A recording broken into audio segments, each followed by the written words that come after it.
Assalamu alaikum to everyone, and a warm welcome from the New Beginnings team for joining us for tonight's Convert Care webinar. And my name's Imran Rahim, and I'm the Director of Education and Pastoral Care here at New Beginnings. And I want to thank you all for joining, and hopefully tonight will be a really useful webinar where we're going to be hearing from various members of the New Beginnings team. So you won't be hearing my voice this evening all the way through, which is good news for everyone. We're going to hear about various issues, and I'll go into the structure a little later. And there will be the chance to ask questions at the end. So I do hope that you're all able to stay for the entire duration of the webinar. It will probably be just about an hour, and then there'll be about 15-20 minutes of questions at the end. According to people's availability, we can extend that, but it shouldn't go beyond that. So a big welcome once again to everyone for joining. And I hope that there are practical takeaways from tonight's session for everyone who's involved. And we will make a start. So in terms, if I just share the presentation. So in terms of the aims of today's webinar, what we're going to be doing is we're going to begin by hopefully gaining an understanding of the current state of convert care. And there's some amazing work that's currently going on, as I'm sure many of you know, but there's also a lot of work that still requires work. So we're going to be initially taking an understanding, I guess, the current state of convert care. And a useful starting place is also to understand specific issues that converts are facing. And I hope that people joining from organizations who are involved in convert care, or someone who has interactions with converts is able to... Can you just check the sound, please? I think not a lot of people can hear. Right, is anyone struggling to hear me, or is it generally okay? I can hear perfectly. Okay, wonderful. Yeah, I think it appears that a couple of you are struggling to join the audio. So if anyone is struggling, I suggest you log out and log back in again, and then Zoom will give you the opportunity to join the audio. And we'll also be looking at some of the potential pitfalls that are faced by people dealing with converts or in convert care.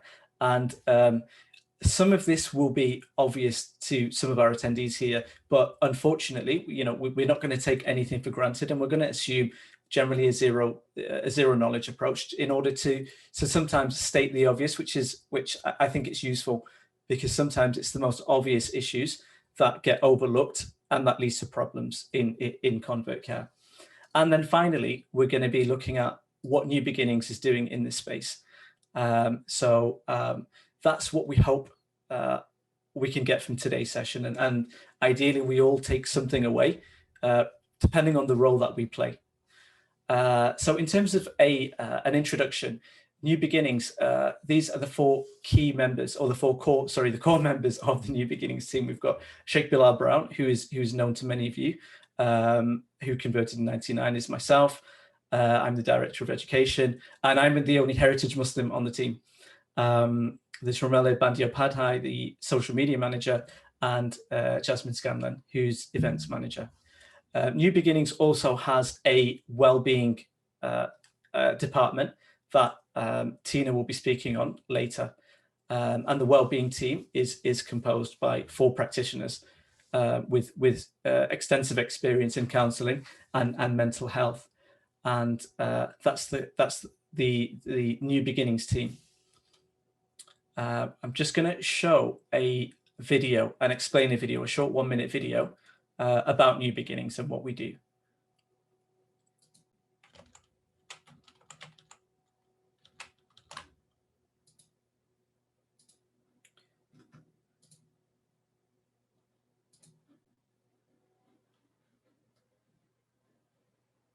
Hopefully. Are you a new Muslim? Or perhaps you've been a convert for some years? Or maybe you're considering Islam? In need of guidance and a safe space to grow? Free from judgment or expectations? Here at New Beginnings, we offer the right care, attention, and safe space many need when becoming Muslim. We strive to meet the needs of the individual through values underpinned by mercy, compassion, and understanding. We wish to assist and help new Muslims by providing a holistic, informal, and authentic approach to learning, whilst appreciating that each individual has their own journey and challenges. We are a passionate team and dedicated to making the journey of the person before, during, and after becoming a Muslim an easy transition with all the support they need. Bright beginnings have bright endings. Allow us to help brighten your journey.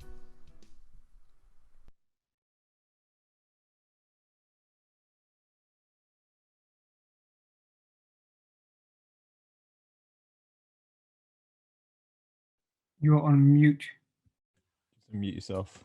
Oh, apologies. Yeah, so that's a short video that we prepared, and that gives an overview of what New Beginnings does.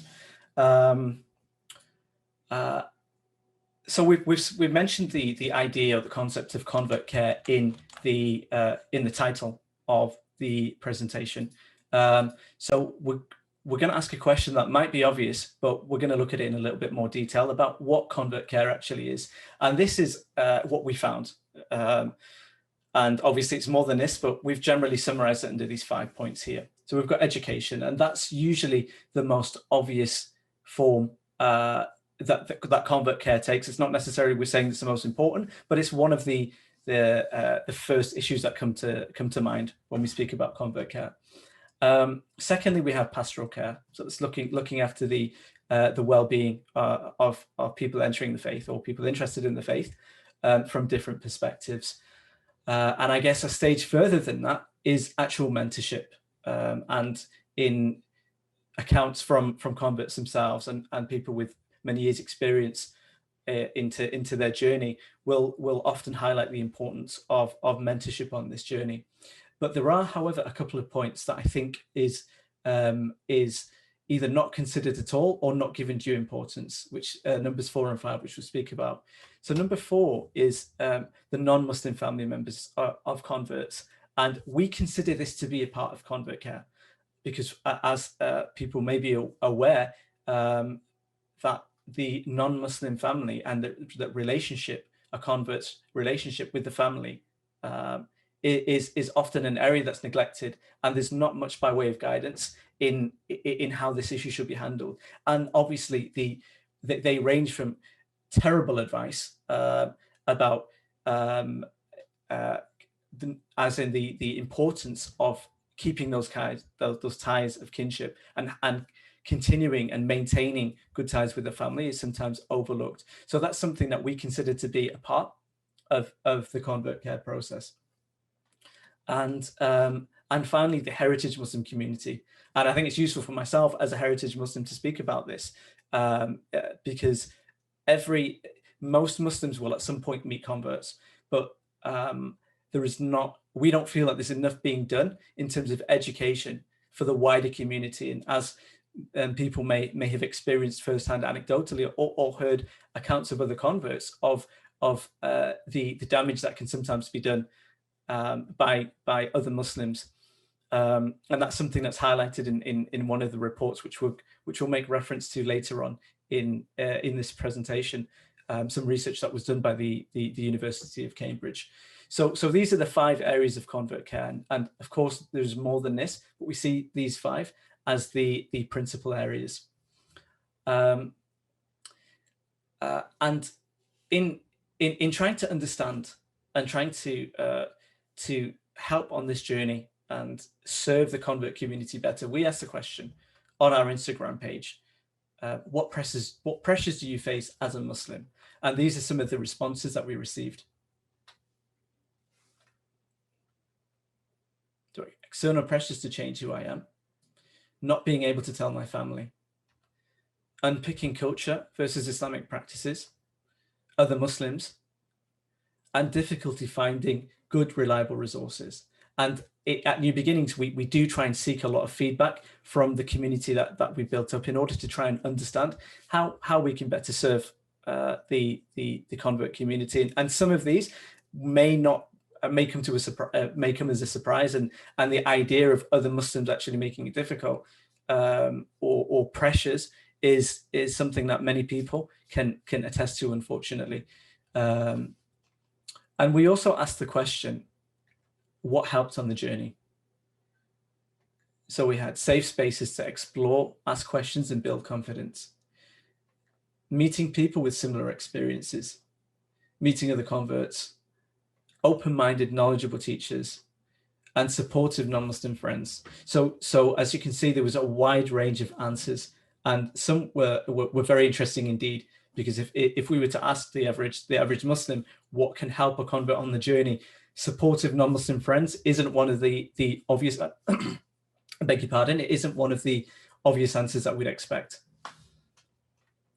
So what we're going to do now is we're going to take a look at some of the considerations that we think is important in the provision of convert care. So we're going to be hearing from Ramella now, and Ramella is going to be speaking about culture.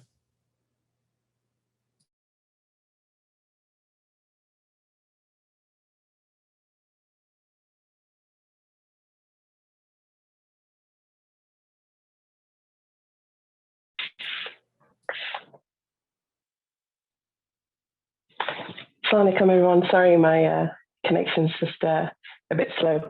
Hope you can hear me okay. Yeah, cool.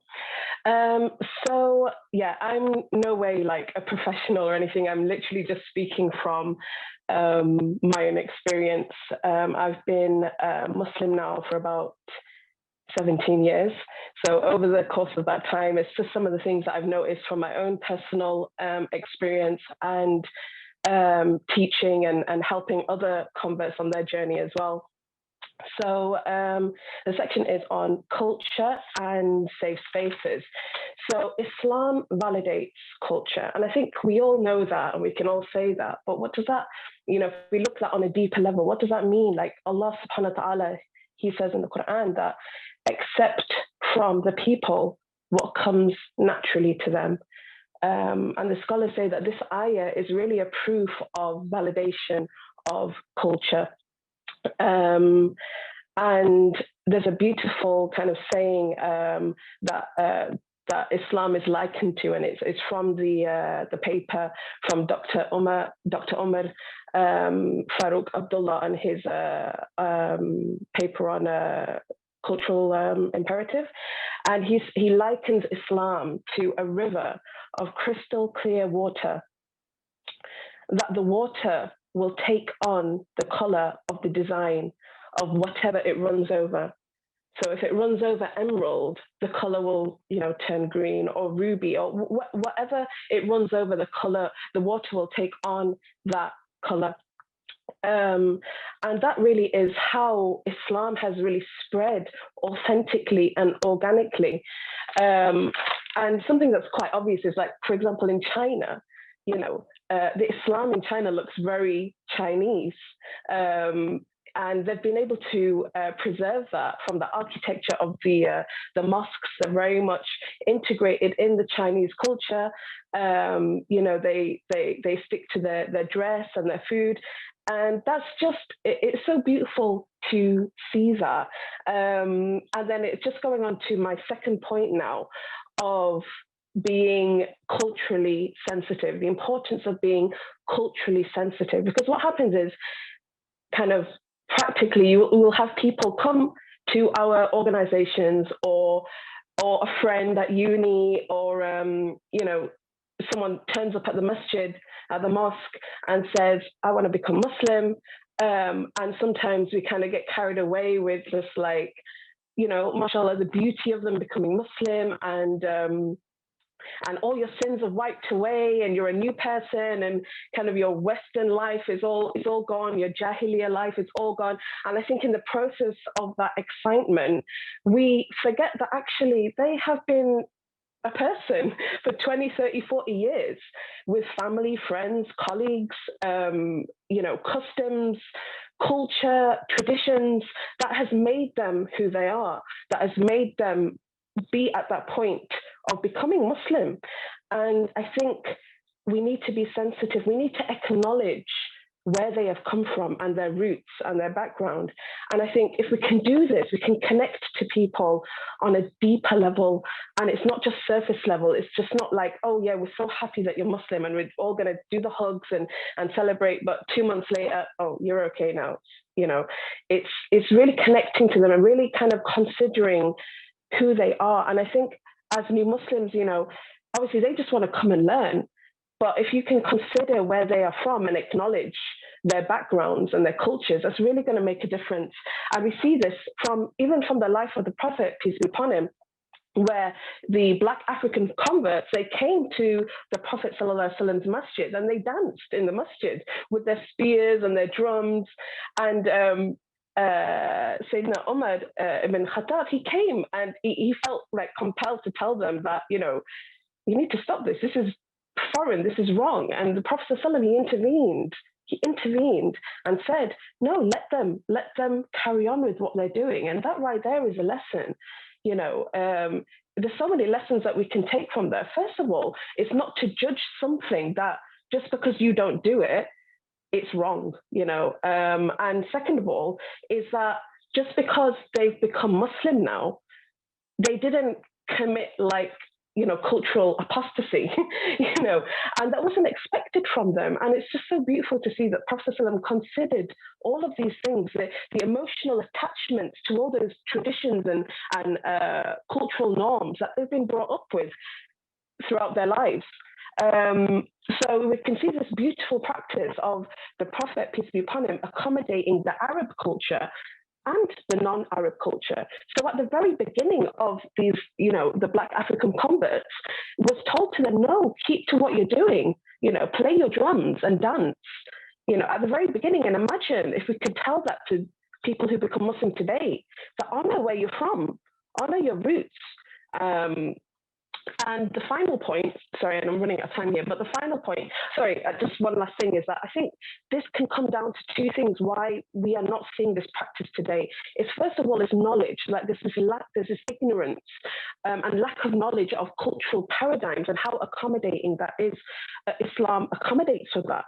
And the other thing is the threat, like people personally feel threatened by your culture.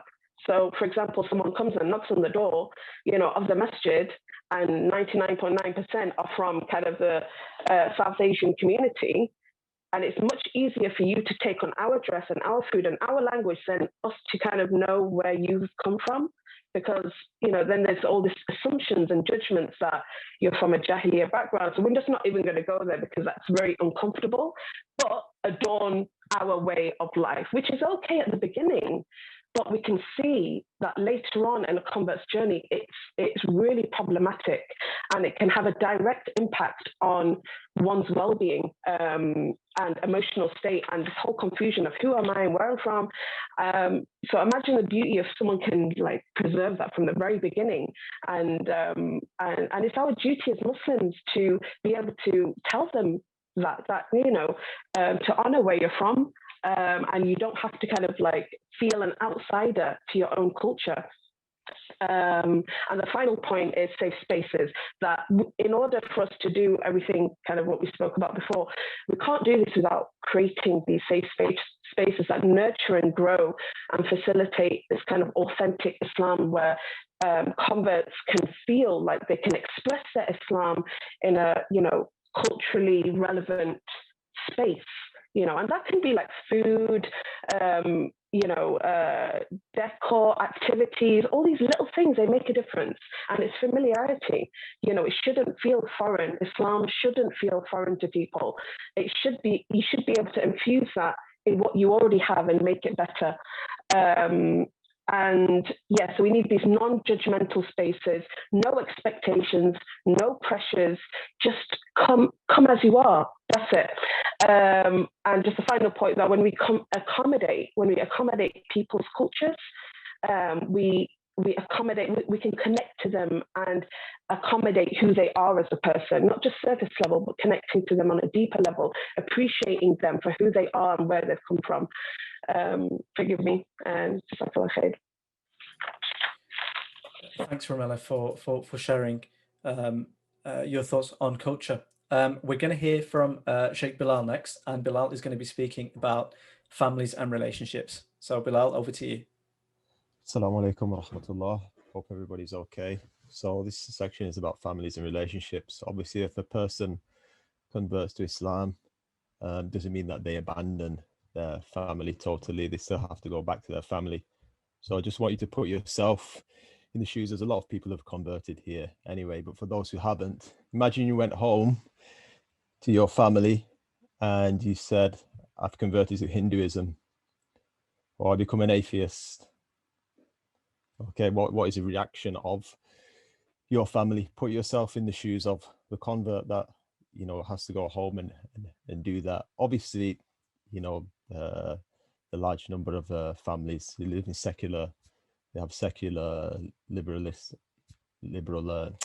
attitudes and mindsets. But, you know, there are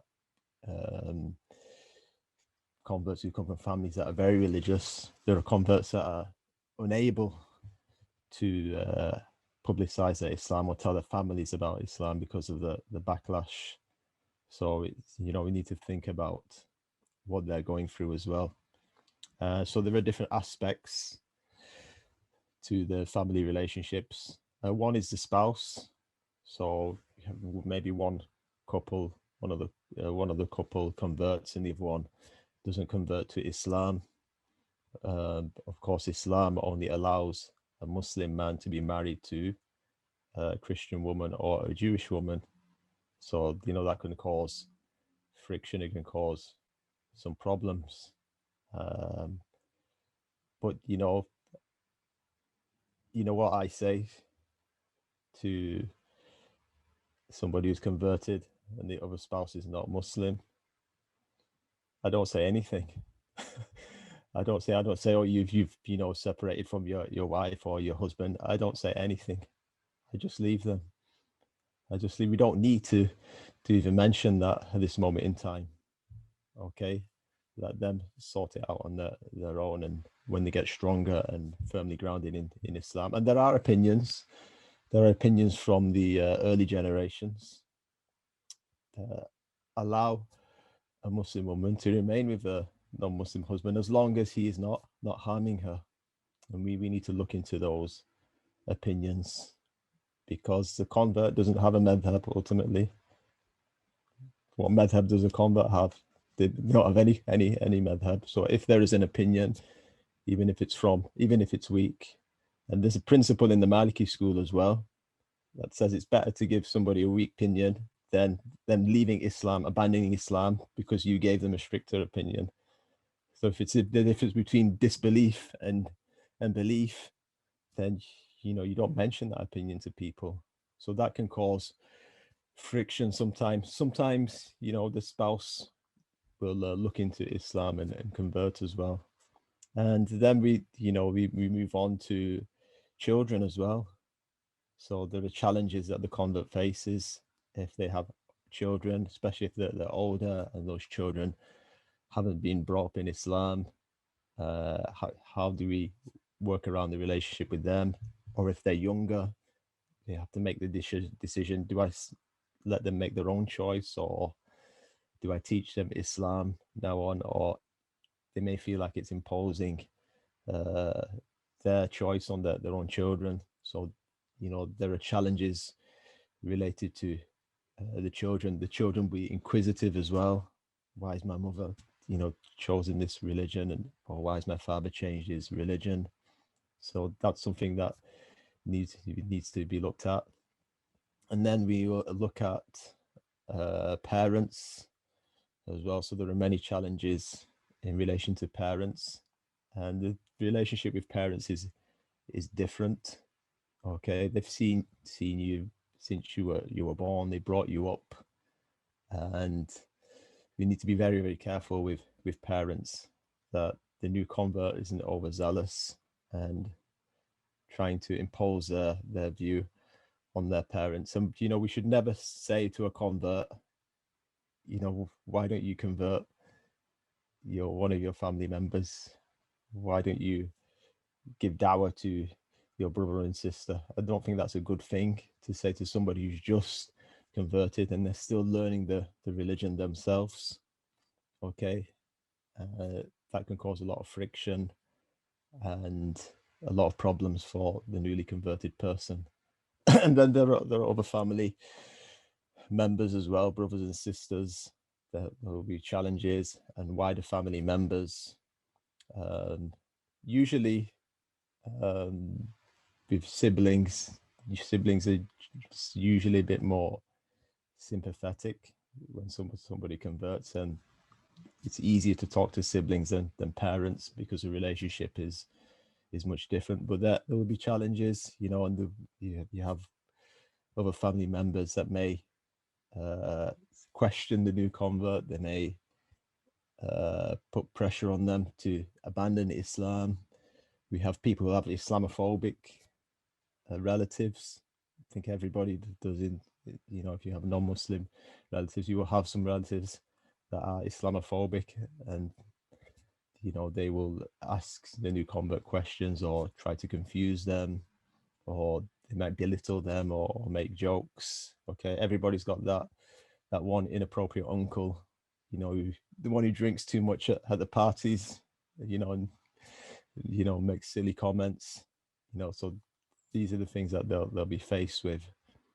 So it's important that you understand what the convert is going back. They have to go back. Just because they've taken the Shahada doesn't mean they've abandoned their families, and we need to look into that. And we need to try to engage the families as well in what we're doing wherever possible. So, Jazakallah khairan. Big thank you to Sheikh Bilal for discussing that important topic of families and relationships and how it relates to convert care. We're going to hear from Tina next, and Tina's going to be speaking about well-being. So over to you, Tina.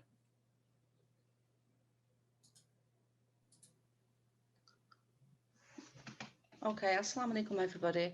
My name's Tina. I'm one of the counsellors of the Wellbeings. So our main aim at the Wellbeing New Beginnings is to create a safe space to focus on the mental health of converts to Islam. At New Beginnings, we do recognise the importance of the physical, emotional, mental and spiritual well-being of an individual. So from past experience, we know that converting Islam, it can be a very beautiful experience in many ways, and we're not disregarding any of that. But today is about what is needed in our community, and so it can also be very scary and overwhelming when we come to Islam. So whilst there are many success stories, we do have to acknowledge that this is not always the case. So a big side of the well-being is to help make this transition as supportive and uncomplicated as possible. It is paramount that we do work with the whole person holistically, just as much as we do support converts with our Islamic knowledge. It's impossible for us as converts, isn't it, to erase our past, and not as converts do we want to. We want to embrace our culture and our past experiences that have shaped us and bring both of our cultures together with our new Islamic identity.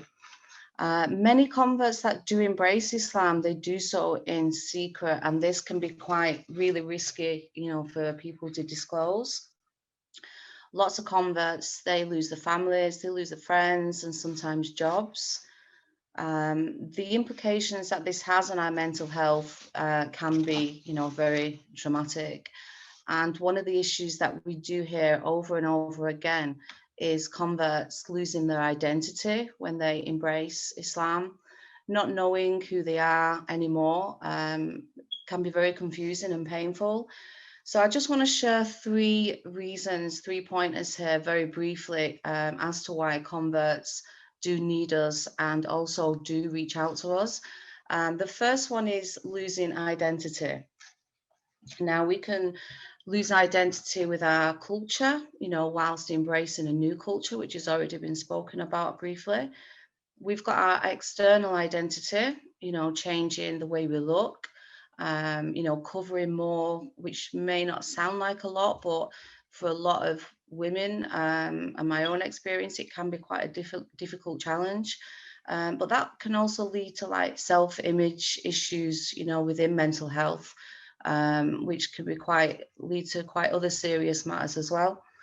Also our name, you know, a lot of converts will change the name, and it's not necessary, you know, to change your name, but when we embrace Islam, we think that that's part of it, and when we do, that can cause a lot of inner conflict as well. You know, it doesn't sit right with us because it's not really who we are. Secondly is the impact. So the impact that it can have on converts, families and friends. One, some families, they disown the daughter or the son when they come to Islam, just as Sheikh Bilal's just said then, how difficult that is to, you know, come to your family and tell them that you've embraced a new way of life, whether they, you know, atheist or, you know, Catholicism, Christianity, that can be really difficult. Social activities, the impact that it has on us. We can get excluded from events like birthdays, Christmases, christenings. And I know when we do come to Islam that these are not meant to be celebrations, but at the same time, we don't want to break the bridges. You know, Islam is about building bridges. So we're excluding from those, so they can have quite a massive impact on us. And just holidays, I mean, this doesn't sound like much again, but, you know, not being able to go to the beach, you know, swim in the ocean, especially I'm just speaking from my own experience again, and other sisters who I do talk to, you know, have experienced this also, how strange that feels, how, you know, it just doesn't feel right, you know, going to the beach completely covered. So there's lots of new experiences that can have, you know, massive impacts on us. And thirdly is feelings of loneliness, isolation. And again, by losing family, friends, or jobs, you know, this can make us feel very lonely and isolated. Loss of social network, you know, what we're used to, and loss of community until we do finally meet others in the community, which is not always that easy to do. You know, and things like Ramadan and fasting alone, you know, there's been many times when you hear stories of people who are just completely on their own during Ramadan. And there's like a big celebration, isn't there, when people take the Shahada and everyone wants to kind of know this person. But then once the Shahada's done and dusted, you know, that we just left on our own. And if your family are not Muslim or you don't know anybody, you know, this can be a very, very scary and isolating kind of place, which then again can lead to other mental health issues. So everything that I have mentioned all can lead to mental health issues, you know, low mood, anxiety, depression, poor self-image, loneliness, depression, etc. So this is why at Wellbeings, it is a necessity for converts to place a place to feel safe, heard, recognized, and with an understanding of where a person has come from and how they are still struggling to find their inner peace and place in Islam as a Muslim. And just to end, I would like to say what other services we do offer on the Wellbeings. So we've got the one-to-one counselling, we've got group therapy, we've got mentorship, we've got retreats, we've got a buddy program, which is really successful, where people just, you know, ring up once a week, however long, you know, you decide between two people, and just have that communication, you know, with people, which is a massive thing. But thank you. If there's any questions, then please at the end of it, we're here for them. Thank you. Assalamu alaikum. Wa alaikum salam. Thanks for that, Tina. I'm going to speak a little bit about some of the pitfalls that we see in convert care, and this is from our learnings over the years. So the first one I wanted to talk about is unrealistic expectations. And this is something that the heritage Muslim community will put on the convert. So expecting too much. So expecting in terms of religious observance for a person on day one to have figured it all out and to be the super Muslim, which we see. unfortunately, and obviously the pressure that this then puts on the convert on those initial stages of their journeys is immense, you know. And we have advice from the Prophet, peace be upon him, that the religion is it can be overwhelming, you know, and if someone tries to approach it all in one go, it will, you know, obviously me paraphrasing here, will backfire. So this isn't helpful, because often converts will experience that feeling of zeal when they first become Muslim. So if you couple that with the expectations, the external expectations of the convert, this can be quite a dangerous combination. It can lead to a period of zeal that isn't sustainable. It's not healthy, and there's a lot of damage that can be done to the person themselves and those people around them, really, during that journey. So the expectation management as regards the external, okay, so the expectations of the heritage Muslim community, of that person who's coming to Islam, and what often people will do, they'll take the best example, they'll take the most successful example, and then they'll set that as the benchmark for the rest of the convert community, which is absolute, you know, it doesn't work, and it's not something that's done for the heritage Muslim community. So there's work to do about changing those perceptions. Secondly, this idea of overtasking conversion. And what I mean by overtasking conversion is expecting that when a person becomes Muslim, for all of the other problems that they may have in their life to be solved. And obviously we understand what that means for a person to enter the faith of Islam, but that doesn't mean that the existing problems that they may have, whatever that might be, whether that be mental health or trauma or anything like that, that doesn't go away. And that's part of an ongoing journey that that convert will have to navigate. So just the process of conversion, that again, I guess it comes down to expectations and being unrealistic. So expecting more of that conversion process than can be reasonably expected. And then in terms of dealing with converts, we tend to be at extremes, or I've certainly witnessed extremes, and perhaps this is something that you've noticed yourself, is that there are two extremes here. There's one that's a laissez-faire attitude, which is kind of leave converts to figure out the journey for themselves, where there's very little guidance that's provided, in the hope that, oh, let someone work it out for themselves. That's not particularly useful. And then at the other extreme, we have the dictating the minor aspects. So literally trying to almost micromanage that process and trying to forge that journey themselves, without even understanding without, you know, knowing that convert themselves, knowing the person and what their background is, and hopefully it's clear the dangers in going to either of those extremes. So as we see with other areas of Islam, we need to strike a balance in terms of how we deal with that. We've heard from Ramela earlier about the lack of cultural sensitivity. Next is this losing sight of priorities. So this is this can be something simple, like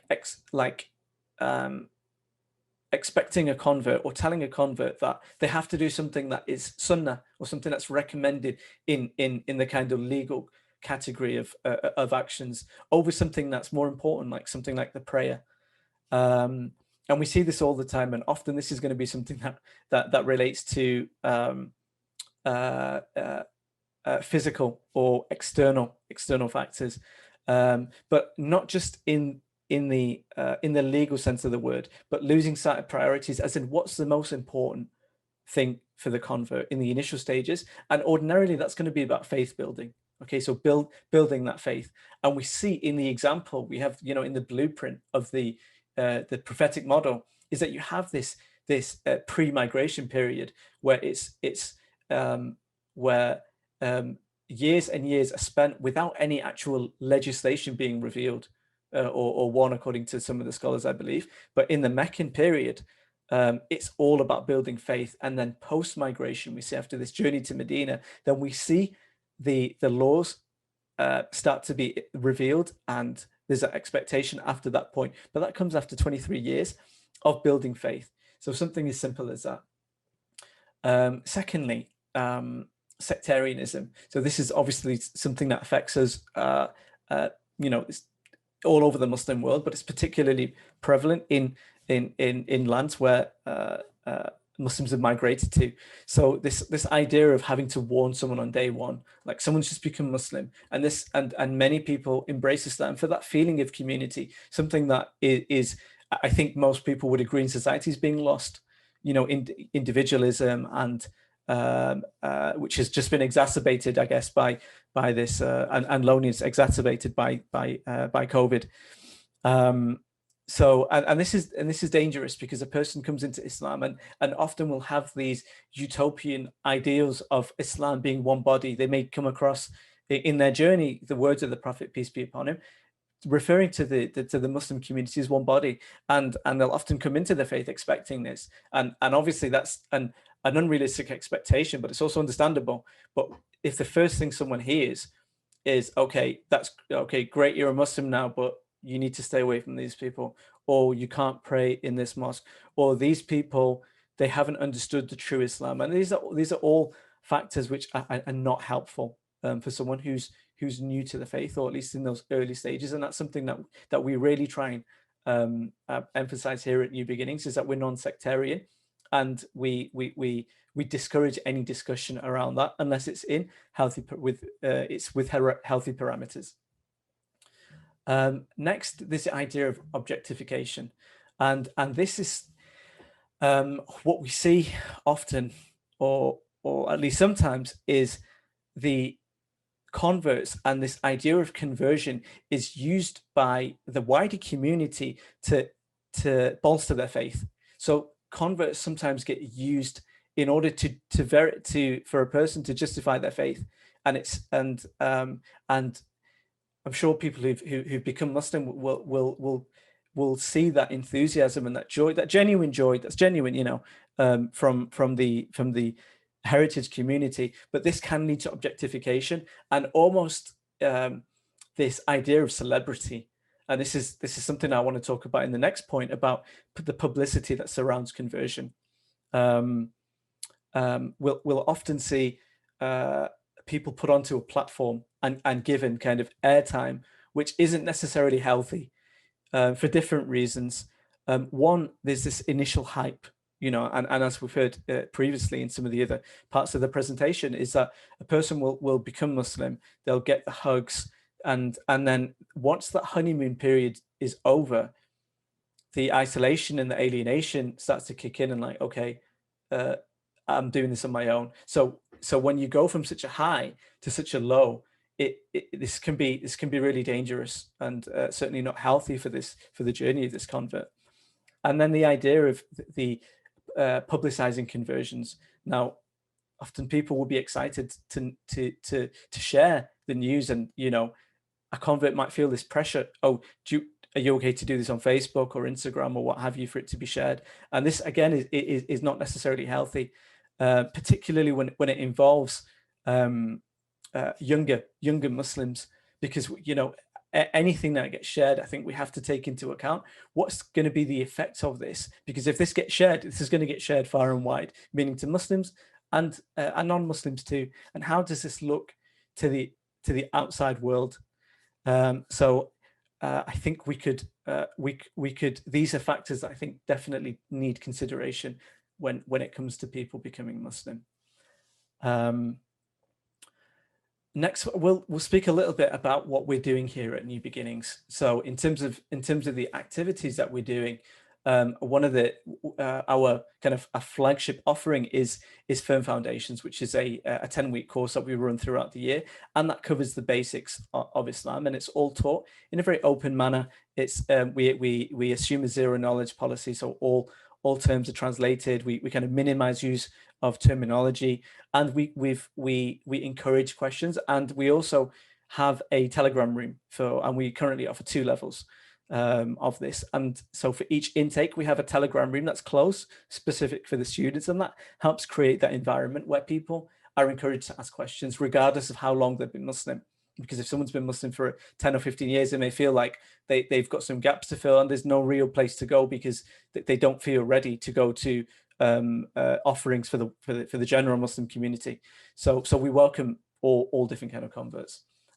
we also have something that's more informal, which is a Sunday Night Live, and that's a discussion between myself and another member from who's a convert or with convert care experience.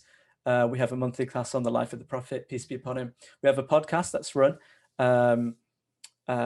called Converts Unplugged, and we have a film club, which is why I've gone for the picture of the film reel, and that's we've only held one so far, but it's something that we plan to do in the future. And we've actually had one of our students, one of our attendees from the Firm Foundations course, actually invited her mother to join us.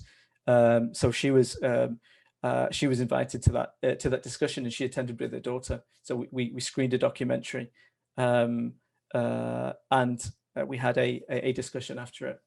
And then we have seasonal courses. For example, Ramadan is coming up, so there'll be an offering that's specific again for the convert community. And then we have Eid parties. This is something obviously that's something that we're hoping for when things certainly settle down. But we have like a Zoom call, and then we have different activities. We have different performers.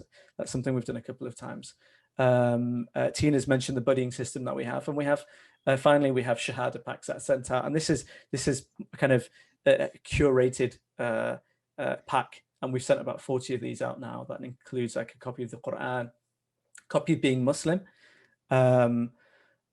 which is a comprehensive book for those who aren't aware of it. And instead of giving 10 books on different subjects, this is one that's been written specifically for this demographic. And there's a prayer mat and other stuff. So people really like receiving that, and that's something that goes down pretty well. And in terms of the numbers, we've had 300, not quite 3,000, 300 registrations on the various courses that we've had. We've just finished our third iteration of Firm Foundations, and we'll be beginning our fourth one this week, sorry. We've had 121 registrations for that. And we've sent out 40 Shahada packs. And we've actually had attendees from all over the world. So that includes like Australia, Brazil, Canada, Chile, Denmark, France, Germany, New Zealand, USA, Austria, all over the world. And it's just something that really exceeded our expectations. And we even have someone who attends from Melbourne for our 8 p.m. class, or 7 p.m. class, which is 5 a.m. local time. And she attends that live. So that's been a huge surprise, and obviously really nice to see. I'm just going to look at a couple of testimonials that we've had, and alhamdulillah, by God's grace, we've had some really beautiful feedback come in, but there's just a few that I wanted to mention here. So this is from Stacey, and I'm not going to read this out, but you can take a look at what Stacey said.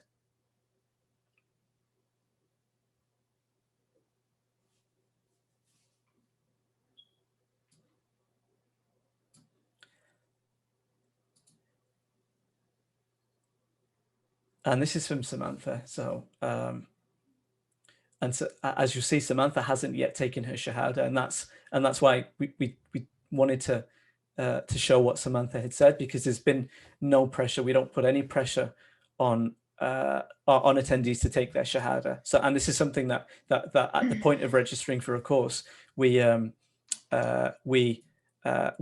ask them when they converted, or they have the option to say that they've not yet taken the Shahada. And, I think part of this, the environment that we've created and why people benefit is that we don't put any pressure, and there's no expectation. And in terms of the numbers of attendees, even on the regular courses that we have who haven't taken a Shahada, is kind of far exceeding what we had expected. I think as a percentage, it's probably about 30 to 40%. Which is a lot more than we'd thought. And Monica kind of summarizes what kind of experience that we're trying to create here for converts. And Monica was the first Shahada that was done with New Beginnings, and there have been other attendees who've taken Shahada with other family members or Muslim friends that they've had having taken our courses.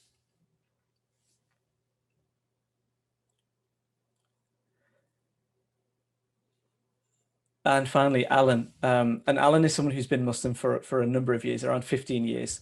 And we have other members of the New Beginnings community who've been Muslim for a similar amount of time. And we're fortunate for the feedback to have been that this is the best they've come across. And I hope we've taken the learnings from our collective experience to be able to deliver this service. And also, getting feedback from the community is something that we always encourage, because we're always trying to serve better.